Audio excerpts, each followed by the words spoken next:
हरे कृष्ण। तो आज बहुत ही सुंदर महोत्सव, इसको दंड महोत्सव भी कहा जाता है। आप में से कितने भक्तों को दंड मिला हो और आपने उसको उत्साह पूर्वक मनाया हो? ये दंड महोत्सव है, द फेस्टिवल ऑफ पनिशमेंट। इसको चिड़ा दही महोत्सव भी कहते हैं। तो रघुनाथ दास गोस्वामी, श्री रघुनाथ दास गोस्वामी षट गोस्वामियों में से एक हैं। हमारे वृंदावन के 6 गोस्वामी, रूप गोस्वामी, सनातन गोस्वामी, रघुनाथ भट्ट गोस्वामी, रघुनाथ दास गोस्वामी, गोपाल भट्ट गोस्वामी एंड जीव गोस्वामी। ये 6 में रघुनाथ दास गोस्वामी बंगाल में रहते थे और दुनिया के सबसे धनी व्यक्ति गोवर्धन मजुमदार के पुत्र थे। दुनिया के सबसे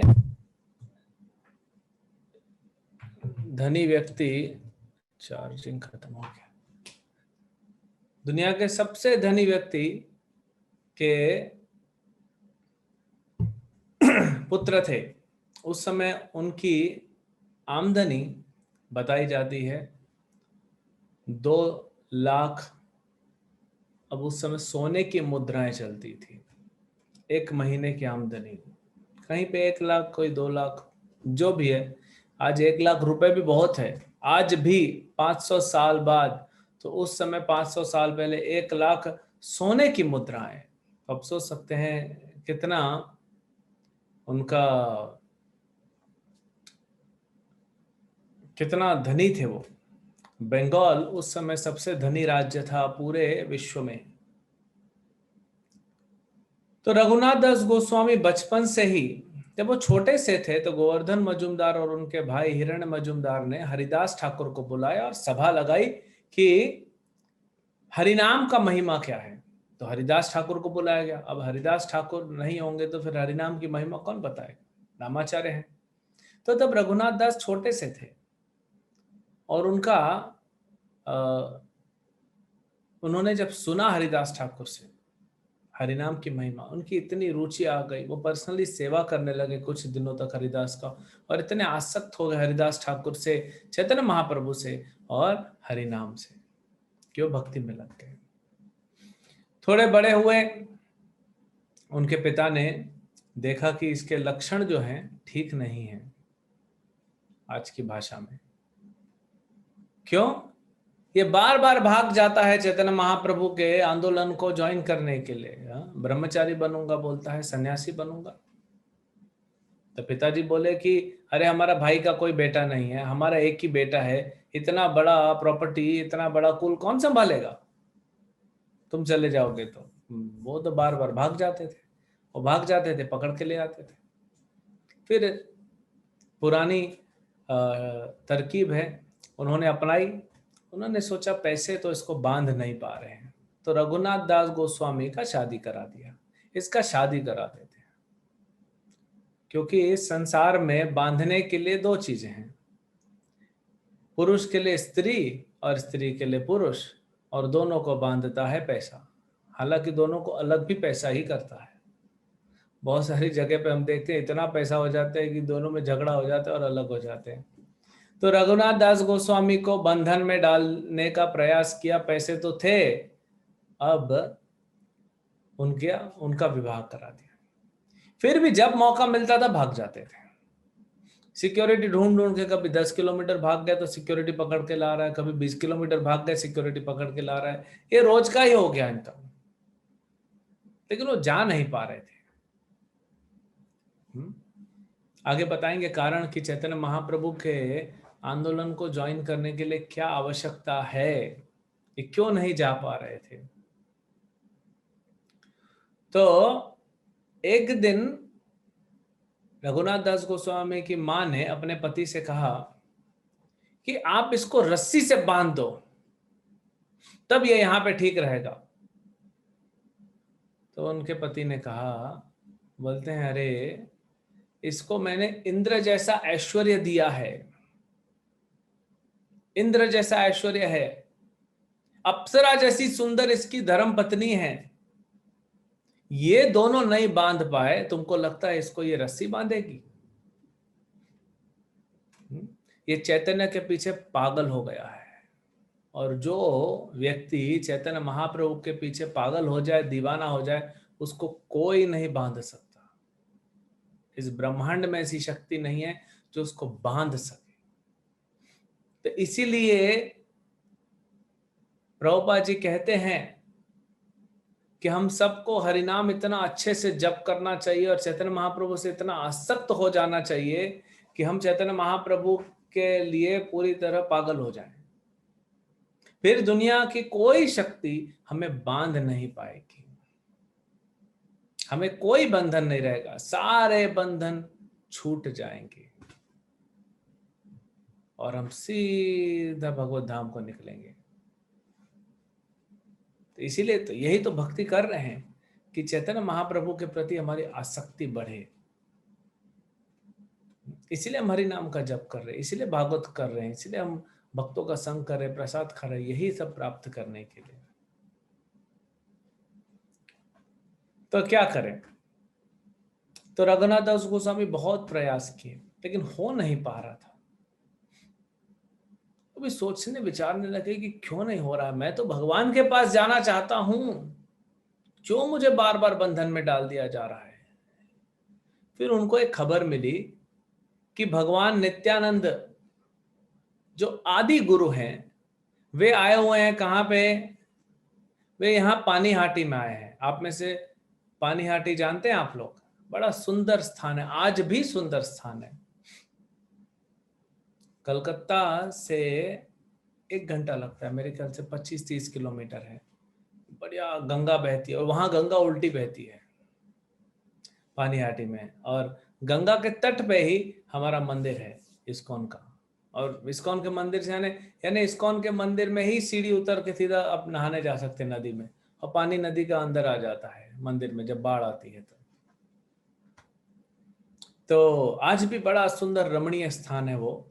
वहां पे वो स्थान अभी भी है जहां पे चैतन्य महाप्रभु गए। राघव पंडित का घर हुआ। राघव पंडित और उनकी बहन दमयंती ये भगवान के लिए कुकिंग करते थे। और कहा जाता है दमयंती जो राघव पंडित की बहन है, जब वो भगवान के लिए भोजन बनाती, भोग बनाती, तो उनके हाथों में श्रीमती राधा रानी अपनी शक्ति का आवेश करा देती। तो आपने राघव पंडित का नाम बहुत सुना होगा।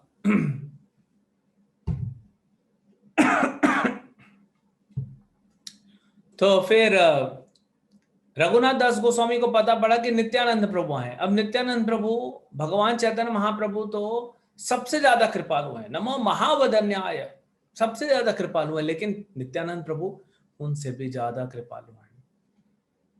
इसलिए प्रभुपाद कहते हैं Nityanand is our drunkard uncle. Drunkard uncle मतलब बेवड़ा चाचा।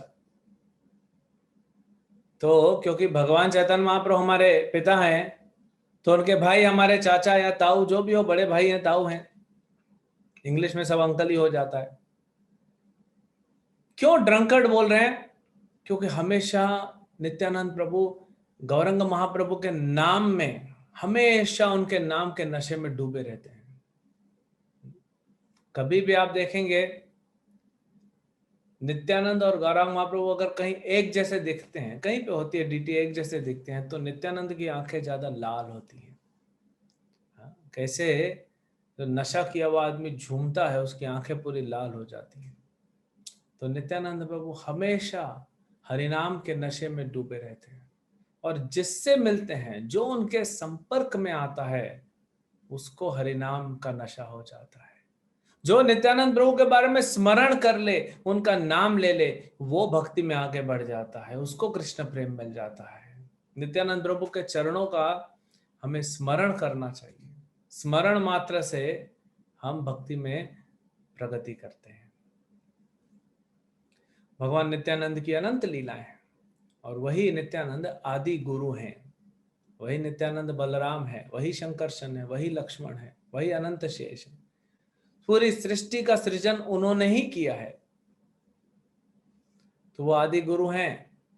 तो जब रघुनाथ दास गोस्वामी ने सुना कि नित्यानंद प्रभु आए हैं, तब उनको लगा कि मैंने नित्यानंद का कृपा नहीं लिया ना, गुरु का कृपा के बिना कृष्ण के पास नहीं जा सकते, दंड मिलेगा, उल्टा लौट जाएंगे। तो इसीलिए रघुनाथ दास गोस्वामी ने सोचा कि मैं बार बार प्रयास करता हूं, घर से भाग जाता हूं, फिर भी मुझे पकड़ा जाता है, क्योंकि मेरे पास गुरु की कृपा नहीं है। तो मैं इसलिए नित्यानंद भगवान जो आदि गुरु हैं, इनका कृपा प्राप्त करूंगा। तो वो क्या करते हैं, रघुनाथ दास गोस्वामी जहां जाते थे, उनके पिता उनके साथ 4 सैनिक भेजते थे, बड़े बड़े बॉडी बिल्डर उनके पर्सनल बॉडी गार्ड रहते थे। इनके बॉडी को गार्ड करने के लिए नहीं, ये भाग न जाए, इसको पकड़ के रखते थे, भाग न जाए, क्योंकि जैसे इनको थोड़ा छोड़ेंगे भाग जाएगा। कहां भागेगा, सीधा जगन्नाथपुरी।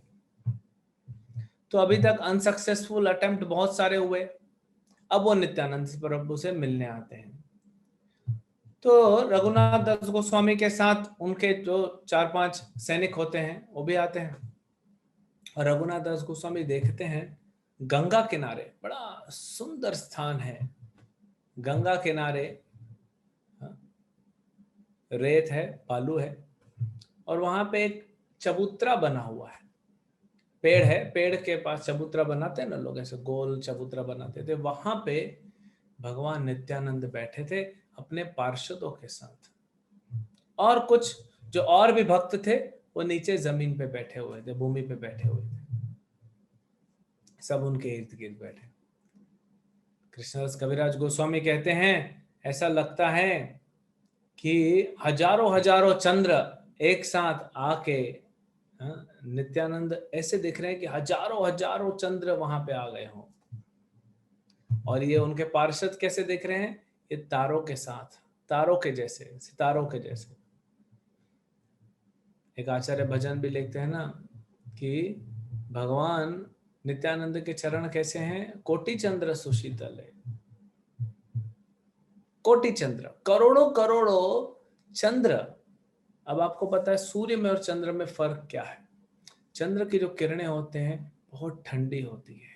चंद्रिका वितरणम, श्रेय कैरव चंद्रिका वितरणम, शिक्षा में बहुत ठंडी होती है। तो नित्यानंद प्रभु के चरण कैसे हैं, कोटि तल सुशीतल, कोटि चंद्र सुशीतल, करोड़ों करोड़ों चंद्र कितनी ठंडक देंगे, ऐसे हैं भगवान नित्यानंद के चरण।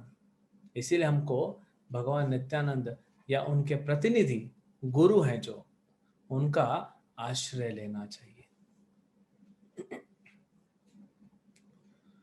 तो फिर रघुनाथ दास गोस्वामी ने देखा और प्रणाम किया, अष्टांग दंडवत प्रणाम किया नित्यानंद को, और वहीं खड़े हो गए। वो सोच रहे थे भगवान नित्यानंद इतने परम शुद्ध हैं और उनके पार्षद भी शुद्ध हैं, मैं तो एक वैष्णव कैसे सोचता है, बोले मैं तो जो हूं वो शुद्ध नहीं हूं, मैं अशुद्ध हूं, मेरी चेतना अशुद्ध है, भौतिक संसार में फंसा हुआ हूं मैं कैसे जागूं नित्यानंद के सामने। तो सोच रहे थे, हाथ जोड़े दर्शन ले रहे थे भगवान नित्यानंद का। फिर नित्यानंद के एक पार्षद ने बताया, बोले प्रभु वो रहा देखिए रघुनाथ दास। तब तो गोस्वामी नाम नहीं था, बोले वो है रघुनाथ, आपको दूर से प्रणाम कर रहा है। तो नित्यानंद बोलते बुला उसको, वो चोर है, चोर को इधर लेके आओ, मैं दंड दूंगा। तो आए ही नहीं, वो तो डर रहे हैं, दंड से नहीं डर रहे हैं, बोले मैं लायक नहीं हूं भगवान के समक्ष खड़े होने के। जब भी हम भगवान के मंदिर में आए और भगवान के विग्रह के सामने, चाहे गौर निताय, चाहे जगन्नाथ, चाहे राधा रास बिहारी, किन के सामने खड़े रहें, सीताराम नरसिंह देव, इवन प्रभुपाद के सामने, तो ये सोचना चाहिए कि हमारी कोई भी क्वालिफिकेशन नहीं है, हमारी कोई योग्यता नहीं है, कुछ भी योग्यता नहीं है। योग्यता विचारे किछु नहीं पाई, तुम्हारा करुणा सारा। भक्तिनाथ ठाकुर बोलते योग्यता, आप विचार तो कीजिए मेरी योग्यता पे, कुछ भी नहीं है, कुछ नहीं पाई, तो हमारा करुणा सार सिर्फ आपकी कृपा है और कुछ नहीं है। तो जब भी हम गुरु के समक्ष आते हैं, भगवान के समक्ष आते हैं, ये भाव होना चाहिए कि क्या भाग्य उदित हुआ है मेरा, इनकी कृपा से क्या भाग्य उदित हुआ है प्रभु, ये आपकी कृपा है, नहीं तो मुझ जैसा अधम पतित जीवात्मा आपके समक्ष खड़े होने का कोई योग्यता नहीं रखता, ये आपकी कृपा है। ये भाव से हमें भगवान का दर्शन लेना चाहिए, गुरु के सामने इसी भाव से आना चाहिए हमको। तो फिर बताते हैं, पार्षदों को भेजते हैं। तो रघुनाथ तो बोलते नहीं नहीं नहीं, मैं तो पतित हूं, मैं अधम हूं, मैं नहीं आऊंगा। तो नित्यानंद खुद जाते हैं, पकड़ के लेके आते हैं, पकड़ के लाते हैं। रघुनाथ दास गोस्वामी दंडवत करते हैं और भगवान नित्यानंद अपने चरणों को उनके सर पे रखते हैं, भगवान अपने पैरों को उनके सर पे रख देते हैं। आप सोच रहे हैं किस लेवल की कृपा है ये। भगवान के हस्त कमल है, भगवान का चरण कमल है, भगवान देख लें तो किसी के ऊपर उसका उद्धार हो जाए, वो तो कहां पहुंच जाएगा हम सोच नहीं सकते। भगवान ने अपने चरण रख दिए रघुनाथ दास गोस्वामी। रघुनाथ दास बड़े प्रसन्न हुए, बोले रघुनाथ तुम चोर हो। क्यों चोर है? क्यों नित्यानंद ने रघुनाथ को चोर बोला, क्या चोरी किया? बोले तुमको लगता है कि तुम हमारे गौरंग महाप्रभु के पास डायरेक्ट जा सकते हो बिना मेरे पास आए हुए? गुरु के पास नहीं आओगे और भगवान के पास डायरेक्ट पहुंचोगे? असंभव है, ये नहीं, ये चलबे ना, ये नहीं चलेगा। इसीलिए तुम जा नहीं पा रहे थे, इसीलिए तो आए रघुनाथ दास कि नित्यानंद का कृपा मिलेगा तो सारे रास्ते खुल जाएंगे। इसीलिए गुरु का कृपा मिल गया तो अपने आप रास्ते खुल जाते हैं। भगवान तो तैयार है हमको बुलाने के लिए, लेकिन रास्ते में रुकावटें हैं। क्यों? क्योंकि हम गुरु का शरण नहीं ले रहे, वैष्णव का शरण नहीं ले रहे। जब तक गुरु और वैष्णव का शरण नहीं लेंगे तब तक कैसे हम पहुंचेंगे? तो फिर नित्यानंद ने कहा कि तुमने ये गलत किया है, इसीलिए तुम्हें इसकी सजा मिलेगी, दंड मिलेगा। रघुनाथ दास गोस्वामी हाथ जोड़े खड़े, प्रभु जो दंड दीजिए। बोले मेरे जितने भी भक्त हैं सबको चीड़ा दही खिलाओ, एक उत्सव मनाओ यहां पे। अब रघुनाथ दास के पास पैसों की कमी नहीं थी, सेवा करने की इच्छा की कोई कमी नहीं थी, उनके पास उनके सिक्योरिटी गार्ड थे। बहुत प्रसन्न हुए रघुनाथ की नित्यानंद प्रभु ने मुझे सेवा दिया, मुझे अपना समझा और अपने पार्षदों को, अपने भक्तों को सेवा करने का मौका दिया। देखिए भगवान से ज्यादा महत्व है भगवान के भक्तों की सेवा करना। श्रीमद् भागवतम में भगवान बताते हैं कृष्ण कि मेरे दो मुख हैं, मैं दो जगह से भोजन खाता हूं। एक तो अग्नि से, अग्नि में ब्राह्मण लोग डालते हैं ना, ओम स्वाहा स्वाहा, ये भगवान के लिए है, सिर्फ विष्णु के लिए, ये कोई देवता को नहीं जाता है। वो अग्नि मतलब भगवान का मुख है, वो अग्नि कुंड। बिना अग्नि कुंड के तो कोई यज्ञ ही नहीं हो सकता। दूसरा कैसे खाते हैं प्रभु भगवान? दूसरा कहां से खाते हैं? भक्तों के मुख से खाते हैं। जब भक्त लोग भोजन करते हैं, प्रसाद खाते हैं, तो वो भगवान के हृदय को आनंद देता है। तो कृष्ण कहते हैं उद्धव को, ये दोनों में से उद्धव भक्तों के मुख में या अग्नि के मुख में कोई डालेगा कुछ भी, तो भक्तों के मुख में मुझे ज्यादा प्रिय होता है। बोलते हैं बढ़िया रसगुल्ला, रसमलाई, मालपुआ, ये भक्तों के मुख में जो डालता है उससे मैं प्रसन्न होता हूं। नित्यानंद प्रभु यही बोल रहे हैं, तुम सबको खिलाओ। तो भक्तों को सिर्फ प्रसाद खिलाने से भगवान इतने प्रसन्न हो जाते हैं, सोचिए। तो कभी भी आप किसी से मिले, कहीं जाएं, जरूर कुछ प्रसाद लेके जाइए उस वैष्णव के पास। और अगर वो वैष्णव नहीं है तो उसको फिर भी प्रसाद खिलाइए, क्योंकि उसका उद्धार हो जाए। लेकिन अगर आप किसी वैष्णव के पास जा रहे हैं, वो छोटा है बड़ा है बराबर का, उससे कोई फर्क नहीं पड़ता, कुछ प्रसाद जरूर लेके जाइए, कुछ नहीं तो कुछ फल लेके जाइए। भगवान बड़े प्रसन्न होते हैं जब वैष्णव को आप सेवा करते हैं। तो एक तो प्रसाद की सेवा ऐसी है कि कोई मना भी नहीं करता और आनंद भी आता है। कौन है बताइए जिसको आप अच्छा अच्छा खिलाएंगे तो बोलेगा नहीं मेरे को अच्छा नहीं लगा। बाकी सेवा, अब वैष्णव की मिलना उतना आसान नहीं होता। बड़े ही सौभाग्यशाली होते हैं वो भक्त जिनको वैष्णव की सेवा मिलती है। आपको एक दक्षिण भारत की एक कथा सुनाते हैं। कांचीपुरम, आपने सुना है कांचीपुरम, मद्रास चेन्नई के पास है। भगवान वरदराज, ब्रह्मा जी ने वहां पे तपस्या किया था, वरदराज प्रकट हुए। ब्रह्मा जी ने 1000 साल तपस्या किया तो ब्रह्मा जी प्रकट वरदराज प्रकट हुए और उनसे वरद दिया। वरदराज, वरद मतलब आशीर्वाद, और वरद के देने में राजा है भगवान। तो वरदराज ना बहुत सुंदर विग्रह है, बहुत सुंदर विशाल काय विग्रह है। और आप बाहर टेम्पल हॉल से देखेंगे तो इतना सुंदर उनकी मुस्कान है, बहुत ही सुंदर उनकी मुस्कान है। कभी मौका मिले तो जाइएगा ना, हमको मौका मिलेगा तो हम ले जाएंगे दक्षिण भारत। तो भगवान वरदराज ने फिर आशीर्वाद दिया ब्रह्मा जी को। फिर ब्रह्मा जी ने एक और आशीर्वाद दिया, बोले प्रभु ये कलयुग के लोग तो कर नहीं पाएंगे। तो वरदराज ने बोला ठीक है, इस स्थान पे आके कोई एक माला जप करेगा तो 1000 माला करने का फल मिलेगा। ये तो सभी धाम में होता है, वृंदावन में भी है। वृंदावन में आप एक माला जप करते हैं तो 1000 10,000 माला जप करने का फल मिलता है। अभी कल स्नान यात्रा है, हुआ तो कल एक स्नान यात्रा पे आप लोग को कथा सुनाएंगे। जगन्नाथ जी का प्राकट्य का दिन है।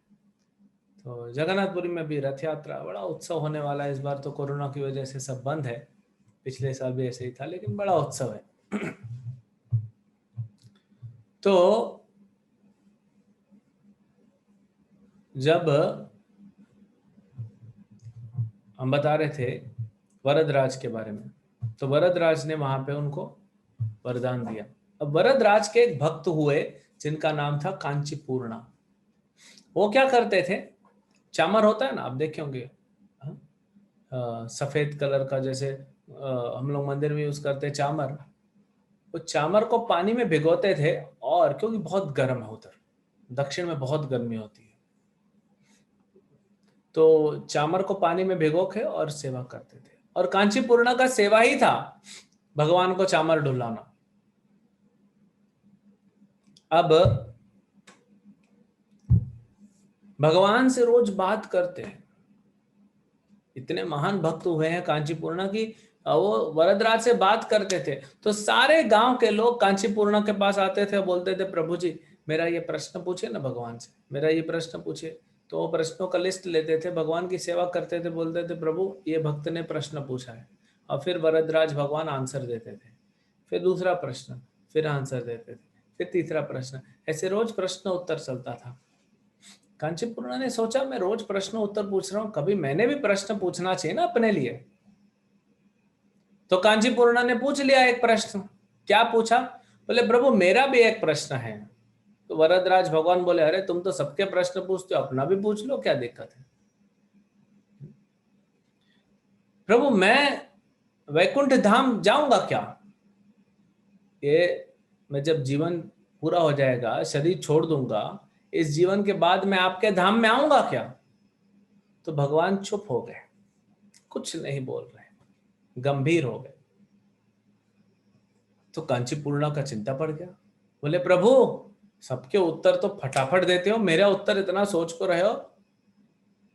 बोले कांचीपूर्णा क्या बताऊं, तुम भगवत धाम नहीं आओगे, वैकुंठ नहीं आओगे तुम अगले जन्म में। क्यों, मैं कब आऊंगा। बोले पता नहीं। भगवान बोल रहे पता नहीं तुम कब आओगे। बोले प्रभु आपने बोला ये जाएगा वो जाएगा, इन सब लोग जाएंगे और मैं नहीं जाऊंगा, मैं आपसे डायरेक्ट बात करता हूं, मैं क्यों नहीं वैकुंठ जाऊंगा। बोले कांचीपूर्णा देखो ये सब जो आते हैं ना तुम्हारे पास, ये तुम्हारी सेवा करते हैं, और तुम वैष्णव हो, जो वैष्णव की सेवा करता है उसको मैं वैकुंठ बुला लेता हूं। तो कांचीपूर्णा बोलता है तो फिर मेरी सेवा करके लोग जा रहे हैं तो मेरा क्या। तो तुमने कभी वैष्णव सेवा नहीं की ना, तुम तो मेरी सेवा करते हो, वो तो कोई बड़ी बात नहीं है, तुम मेरे भक्तों की सेवा करो, वैष्णवों की सेवा करो। तो कांचीपुरना चामर रखते हैं, हरे कृष्णा, और निकल जाते हैं, मैं जा रहा हूँ, वहीं चले जाते हैं। फिर वो वैष्णव ढूंढते हैं, वैष्णव की सेवा करते हैं 6 महीने के लिए। हाँ, अपना भेष वेश पूरा चेंज करके, अपना गेटअप चेंज करके, तब जाके फिर 6 महीने बाद आते हैं कांचीपुरना। पूछते हैं भगवान भरद्वाज से, भगवान कहते हैं हाँ कांचीपुरना अब तुम आओगे, तुमने सेवा की ना वैष्णव की, अब तुम वापस आओगे। वो भगवान की सेवा छोड़ के ही भाग गए थे, बोले मैं जा रहा हूँ वैष्णव की सेवा करने, आपकी सेवा करने से आपके पास नहीं आऊंगा, तो मैं वैष्णव की सेवा करने जाता हूँ। इसीलिए वैष्णव की सेवा का ज्यादा महत्व है। अगर हमें मौका मिले तो जरूर हमें वैष्णव की सेवा करनी चाहिए, भगवान प्रसन्न होते हैं। भगवान राम भी कहते हैं कि जिससे मैं प्रसन्न हूं उसे वैष्णव की सेवा का मौका मिलता है। सोचिए, भगवान के हृदय में रहते हैं, हाँ? ये वैष्णव कोई साधारण जीव नहीं होते। तो रघुनाथ दास गोस्वामी को नित्यानंद प्रभु ने ये मौका दिया कि तुम सारे वैष्णव को खिलाओ। क्या खिलाओ? दही और चीरा। तो अब क्या किया, पैसे तो थे, तुरंत अपने लोगों को बुलाया, बोले जाओ मार्केट में जो मिलता है उठा लो खाने का। तो क्या क्या लेके आते हैं? चीड़ा दधि दुग्ध संदेश आरचीनी कला सब द्रव्य अनाइना चौड़ाई के धरिला। कहते हैं कि क्या क्या लेके आए? दूध लेके आए, दही लेके आए, और स्पेशल एक केला आता है, वो केला लेके आए। हाँ, और चीड़ा मतलब पोहा, कच्चा पोहा जानते हैं ना, कच्चा पोहा लेके आए, और शक्कर, ये सब लेके आए। बड़े बड़े मटके मंगवाए, बड़े बड़े एकदम विशाल काय मटके मंगवाए गए, 7-8। और क्या किया, सब में दूध भर दिया पहले, और सब में पोहा डाल दिया। तो पोहा दूध में डालेंगे, ये आप लोग बनाइएगा आज, ये दही चीड़ा फेस्टिवल है, थोड़ा सा बनाइए लेकिन बनाइएगा जरूर, हम आपको बताते हैं अच्छा वाला। हाँ, कैसे पूरा दिया हुआ है शास्त्रों में, चैतन्य चरितामृत में पूरा विवरण है।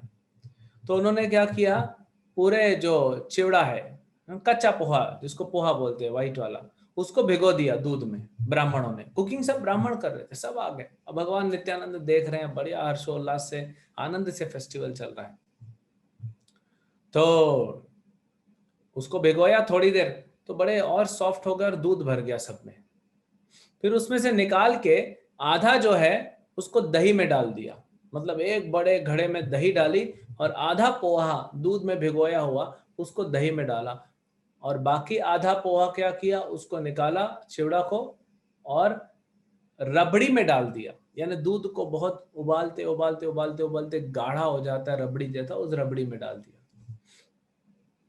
तो जो दही में डाला उसमें क्या डाला, और अभी दही हो गया और चीड़ा हो गया, उसमें डाली शक्कर मीठा करने के लिए, और डाला केला, केले को बढ़िया काट काट के उसमें डाल दिया और मिक्स कर दिया, ये हो गया दही चीड़ा।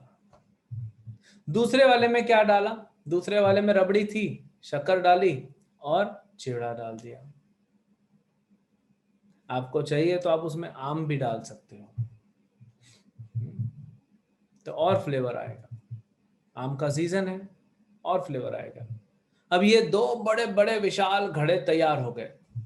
तो एक में क्या था, पहले पोहा को लेके, चिवड़ा को लेके दूध में भिगोया, उसमें से निकाला, दही में डाला, और उसमें केला डाला और शक्कर डाली, सिंपल 2-5 मिनट में बन जाता है।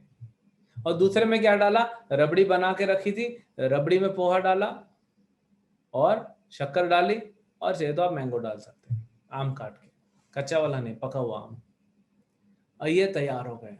अब छोटे छोटे छोटे छोटे मटके लाए गए, कुल्हड़ या मटके जो भी आप बोल सकते हैं, और उनको भरा, और सबसे पहले जाके रघुनाथ दास गोस्वामी ने भगवान नित्यानंद को दिया, उनके सामने रख दिया। भगवान नित्यानंद बोल रहे सारे भक्तों को दे दो। तो सबके हाथ में 2-2 जो है वो मटके आ गए, सबके हाथ में 2-2 मटके दिए। 20 लोग सेवा कर रहे थे, सिर्फ पहुंचाने का काम, 20 लोग।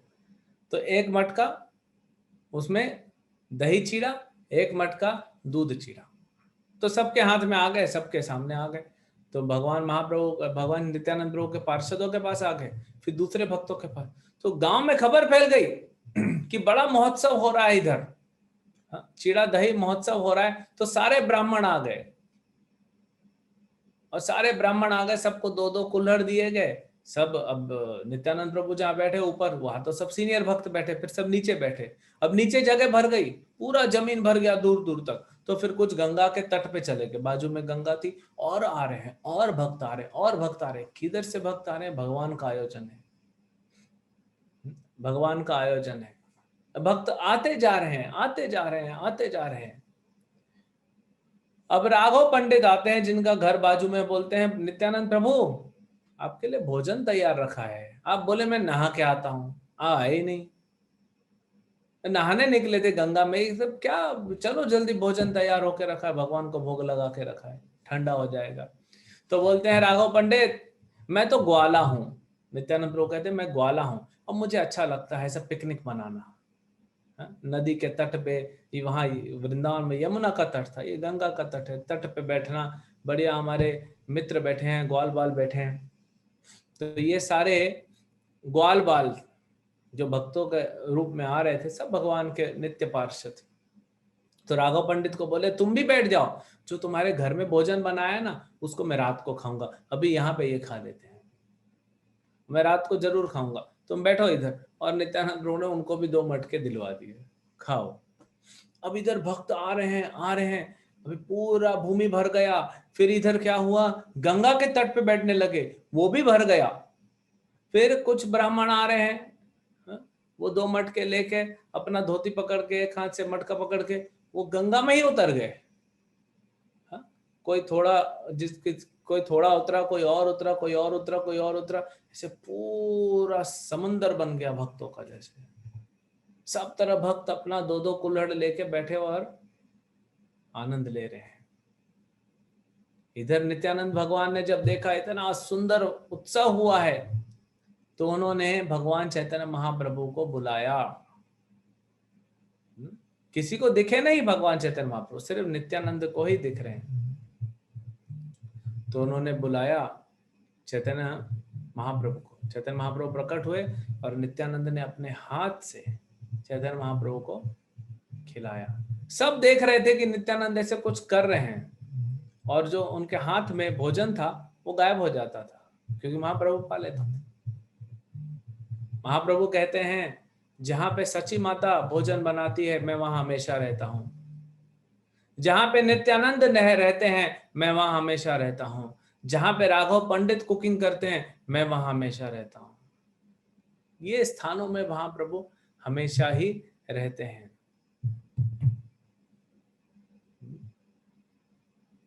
तो ये हुआ दही चीड़ा फेस्टिवल, बड़े हर्षोल्लास से।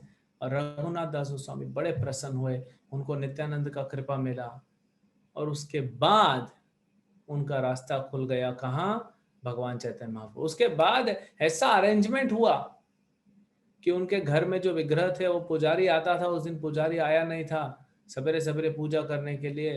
तो रघुनाथ दास गोस्वामी अपने कुल गुरु को लेके बोले मैं पुजारी को बुला के लाता हूँ। तो पिता ने सोचा है तो गुरु जी के साथ जा रहा है और इतना सवेरे सवेरे कहाँ, तो सिक्योरिटी भेजे नहीं।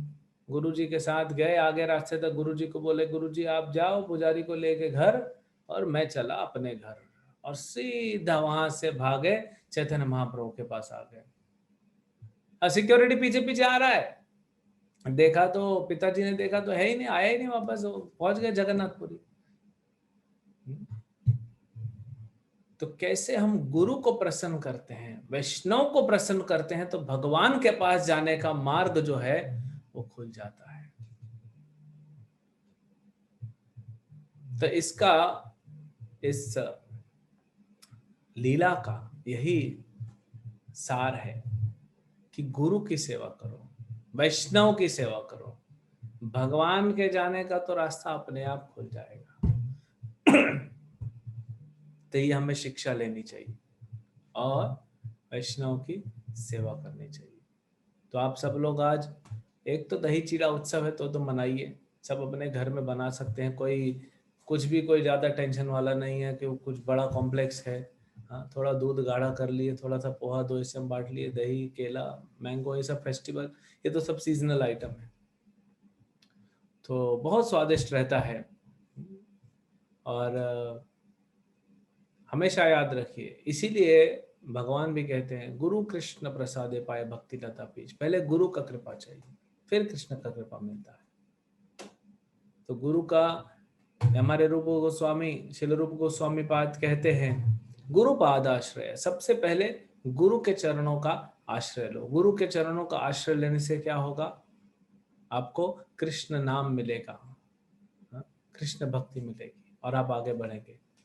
तो गुरु का आश्रय लीजिए, वैष्णव का सेवा कीजिए, और आपका जो है वो भगवत धाम जाने का रास्ता खुलता जाएगा, अपने आप खुलता जाएगा। आपको एफर्ट भी नहीं डालना पड़ेगा, एफर्टलेसली आप वहां पे पहुंच जाएंगे। तो ये है श्री रघुनाथ दास गोस्वामी का चिड़ा दही उत्सव, जिसको दंडोत्सव भी हम कह सकते हैं। हरे कृष्ण। श्रील प्रभुपाद की जय, श्री रघुनाथ दास गोस्वामी की जय।